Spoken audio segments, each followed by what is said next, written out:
Je cherchais depuis quelque temps un outil qui permette à mes enfants d'améliorer et de travailler leur français en autonomie. Alors, ce que j'appelle autonomie, c'est la possibilité pour eux d'aller apprendre la conjugaison d'un verbe, apprendre une règle de grammaire, et surtout ensuite, au travers d'exercices, de l'appliquer, et d'être capable de corriger eux-mêmes ces exercices sans que j'ai besoin d'intervenir. Alors je sais qu'il existe des tas de logiciels qui, avec plus ou moins de succès, remplissent cet objectif. Mais moi, l'idée d'un site web me tient à cœur parce que c'est beaucoup plus léger, il n'y a rien à installer, ça marche de partout, de n'importe quel ordinateur, on a juste à se rappeler d'une adresse.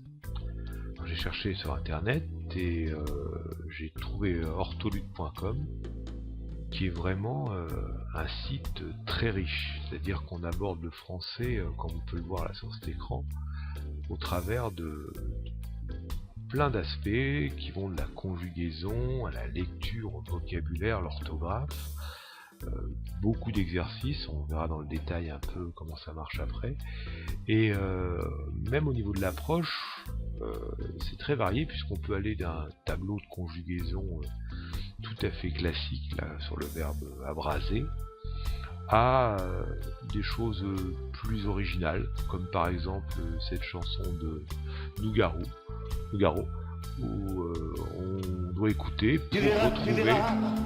Tu l'auras ta maison avec des tuiles bleues, Voilà. des croisées d'hortensia, des palmiers pleins les cieux, des hivers gris. Donc là il faut retrouver dans la chanson les mots qui manquent.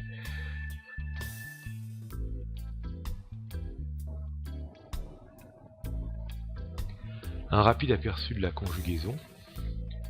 Alors avant de commencer l'exercice, on peut déjà voir les références.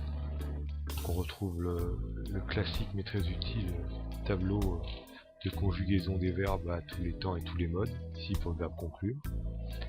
Ensuite je peux passer aux exercices de conjugaison sous la forme de tableau. Donc là je saisis consciencieusement toutes mes... Bon, on va accélérer un peu. Donc lorsque j'ai fini la saisie de l'ensemble du tableau, j'appuie sur le bouton vérifier et là ça me met en surbrillance les endroits qui ne sont pas corrects.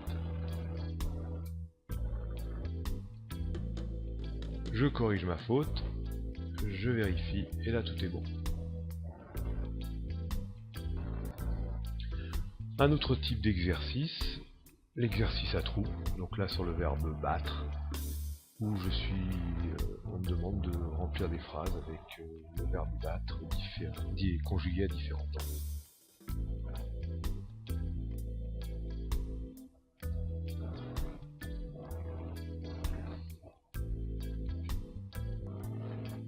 Bon, je m'arrête là, je vais pas aller jusqu'au bout, je vérifie. Voilà. Pareil, à moi de corriger mes erreurs. Je revérifie. Et tout va bien.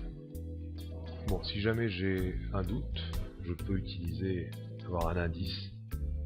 Bon, disons que l'indice sera plus utile sur la terminaison du verbe que sur le début.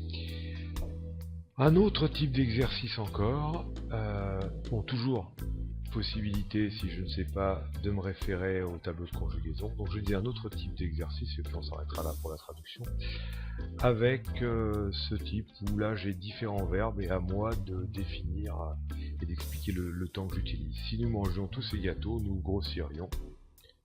Donc qu'est-ce? Un futur simple, imparfait.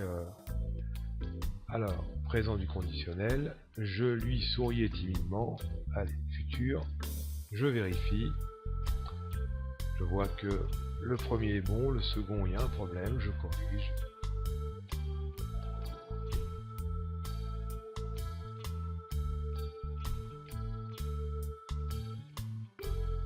C'est tout bon. Voilà, on en a fini avec la conjugaison.